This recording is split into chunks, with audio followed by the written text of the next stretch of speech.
네, 안녕하십니까. 경제 분석하고 있는 유신입니다. 이번에도 이제 여러분들께도 제가 많은 이제 트럼프 패닉을 통해서 좋은 내용 공유해드리고자 이렇게 영상을 찍게 됐습니다.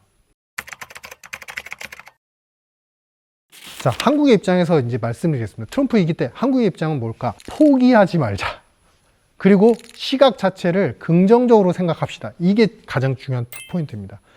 지금 우리나라가 뭐 여러 가지 정치적 불확실성도 있고 좀 불분명하고 힘들죠. 내수도 힘들고. 그래서 트럼프는 이제 외교력이 중요하고 외교적으로 굉장히 강건한데 그래서 우리는 이제 더 힘들겠네요, 망했네요, 뭐 이런 표현들을 하시는데 저는 그런 거는 너무 안 좋다고 생각해요. 그렇게 접근해서 안 된다고 봐요. 왜냐하면 트럼프 그다음에 공화당의 보수주의라는 성격을 잘 생각해 보셔야 돼요. 트럼프와 공화당이 추구하는 보수주의는요, 우리가 예전에 이제 유럽의 귀족들 그리고 유럽의 리더들이 사실은 이제 아메리카 쪽으로 넘어오면서 아메리카를 이제 형성을 하고 여기서 구축이 됐는데 그때 보수주의를 가져오는데 거기 보수주의에서 가장 타파하고 싫어했던 게 뭐냐면 계급주의, 권위주의 그리고 세습주의 이런 거는 완벽하게 타파한다. 그 대신에 물론 약간 성격은 변질은 됐지만 겸손하고 성실하여 하며 그 다음에 항상 열린 마음으로 자유민주주의를 계속적으로 추구한다. 근데 이 보수 철학은 공화당에 아직도 있어요. 그러니까 우리가 생각하는 것처럼 트럼프는 이 정도 급이 되어야 만나주는 그게 아니라요. 미국의 입장에서 도움이 되면 그게 중소기업가든 아니면 중소기업 협회이든 아니면 민간기업 그룹이든 다 만날 수 있다는 겁니다. 그 통로의 채널이 어디냐? 바로 정부효율부예요. 여러분들 보셨잖아요. 공무원들, 일 안 하는 공무원들 다 자르겠습니다. 이게 물론 말로 들으면 무섭지만 그게 뭐예요? 형식에 얽매여서 포맷화되어 있는 공무원들 그렇게 살지 말아라. 마인드를 뒤바꿔라. 이 말이잖아요. 그럼 그만큼 외교적으로도 충분히 길은 열려 있다. 그렇기 때문에 우리가 접근을 하면 되는 것이고 접근하는 데서 그러면 뭐가 중요하냐?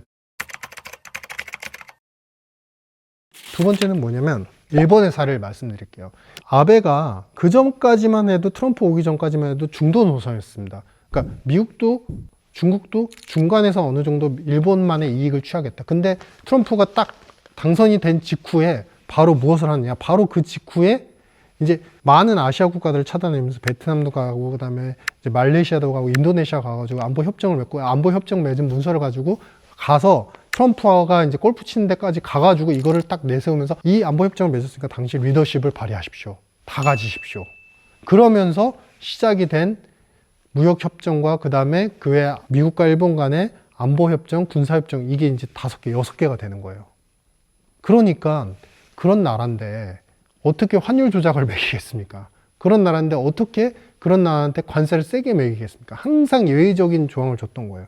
그만큼 미국의 국가안보 전략 보고서를 보시면 사실은 모든 통로의 핵심의 주축은 안보에 있다. 미국 안보를 지키기 위해서 그 이외에 이제 수정주의 국가라는 중국이나 러시아에 대한 견제 그런 것들이 필요하고 그 아래로 내려갔을 때 국민들이 웰페어와 안정을 그리고 시큐리티를 찾기 위해서는 일자리가 필요한데 일자리를 누군가가 빼앗고 있다. 중국이 특히 거기서 제일 많이 빼앗고 있다. 그러니까 관세를 매겨야 된다. 이런 로직으로 시작이 돼요. 그러니까 뭐냐면 안보적인 부분에 있어서 우리도 방위비 문제도 있고 여러 가지 압박을 받을 수 있지만 그러면 국방비가 어느 정도 책정이 돼야 돼. 그거 제가 전문가는 아닙니다. 하지만 기본적인 마인드세트가 여러 개의 많은 이제 파이 중에서 우리가 하나를 조금은 양보해 주면서 더 많은 것들을 얻을 수 있다라는 기회의 요인들을 생각하는 접근 방식이 굉장히 중요하다. 이렇게 생각을 하고요. 마지막으로 이제 여러분들께서 많은 생각들을 하시는 그리고 궁금해 하시는 이제 그러면 트럼프 때는 어떤 산업이 우리한테 기회가 오느냐.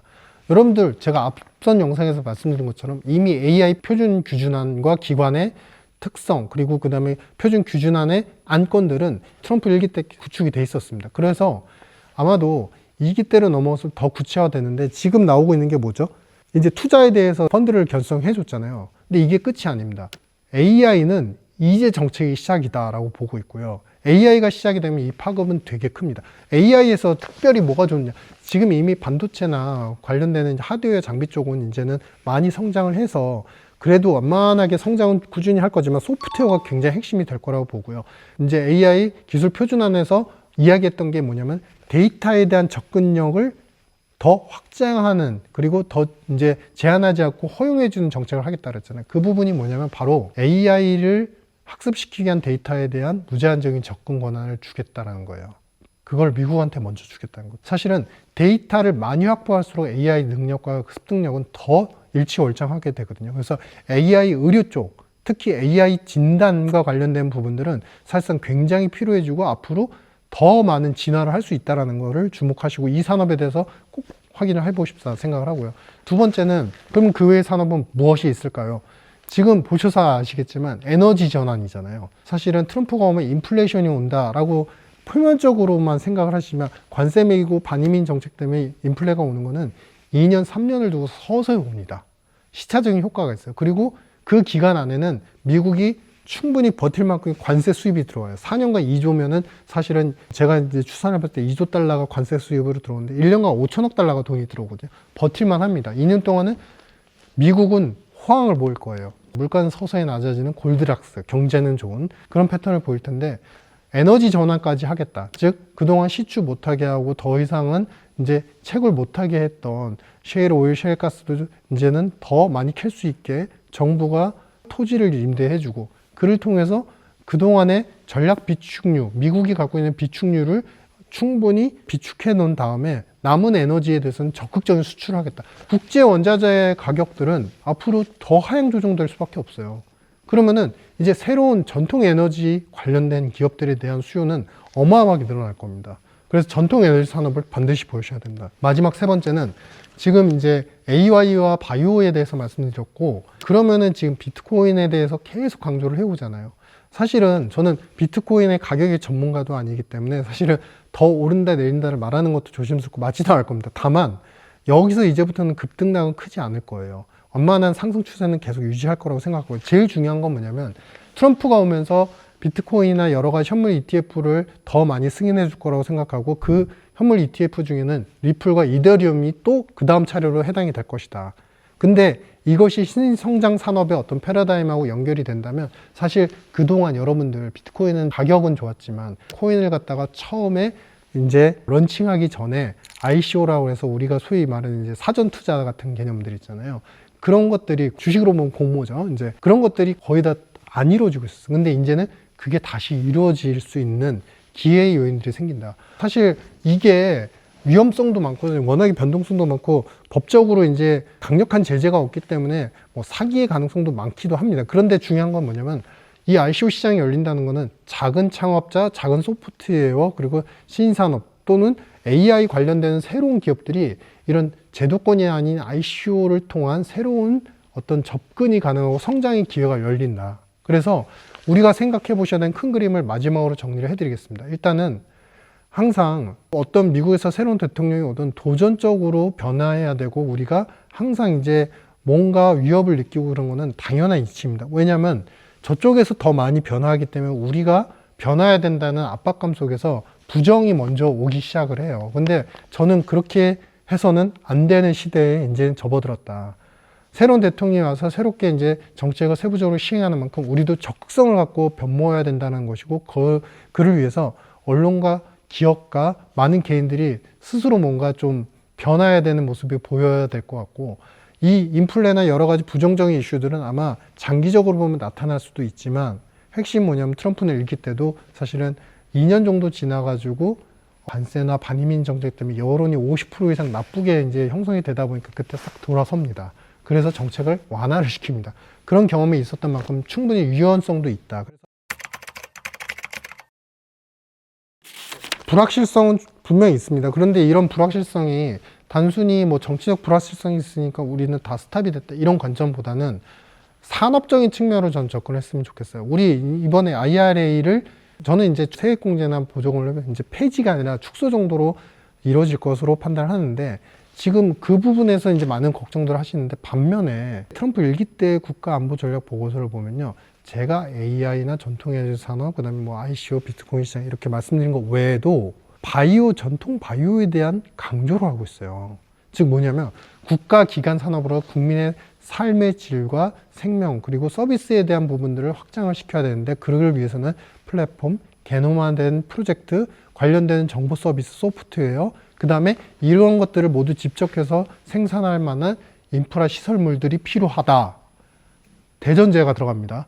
근데 이것을 하기 위해서 인프라 관련된 시설물을 구축하기 위해서는 많은 도움이 필요하고 자금도 필요하고 많은 노력이 필요하고 기술이 필요한데 여기에 기여할 수 있는 어떤 국가의 기업이든 연구소든 민간 학회든 어떤 곳이든 와서 기여를 할 수 있다면 보조금을 지급한다라는 규정이 들어가 있습니다. 즉, 이 얘기는 뭐냐면 우리 자체적으로는 전반적으로 힘든 여건이지만 미국에서 또 다른 어쨌든 미국과 교역이 밀접한 관계에 있어서 산업적으로 봤을 때 바이오 산업에서 또 다른 업그레이드의 기회가 올 수 있고 두 번째는 지금 아직까지는 AI 관련된 반도체가 우리나라 기업들이 그렇게 미국 엔비디아든 아니면 관련 기업들한테 매출이 많이 일어나지 않으니까 아직은 실망감이 많지만 이 AI의 패러다임과 그 사이클은 굉장히 오랫동안 지속이 될 겁니다. 즉 우리가 1차, 2차 그리고 3차 산업혁명까지는 실제로 우리 증기기관 그 다음에 제조업 혁명 그 다음에 3차에서 인터넷 혁명 이렇게 이루어질 때까지 실생활에 큰 변화로 왔잖아요. 근데 4차부터는 사실 불분명했어요. 근데 이 4차는 약간 빅테크의 혁명으로 보여졌고 그 다음에 5차는 지금 AI 혁명으로 이루어집니다. 근데 이 불분명했던 4차를 아우르면서 5차 혁명 때 모든 것들이 굉장히 업그레이드되는 시기가 조만간에 올 것이다. 그 시기에 우리나라가 잘하는 게 뭐죠? 반도체 지금까지 실망은 많았고 금융 투자적으로는 주가가 안 오르니까 실망이 많으셨지만 어셈블리 그 다음에 테스팅 패키징 이 부분에서 우리나라의 비중은 사실 30% 40% 이상을 전부 다 차지합니다.